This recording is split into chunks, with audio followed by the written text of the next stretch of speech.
Para oh. Yung isang tubig kinain ng gagamba. Oh, kita oh. Kaya pala maingay kanina. Ito pala yun. Laki oh. Hindi makapalag ng tutubi.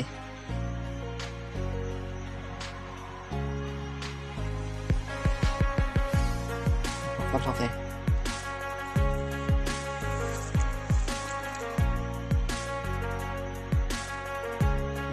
Nagpupumilit yung tutubing makatakas eh. Hindi na rin natin makatakas. Ayong saputan. Ayun, dito makuha yung gagamba.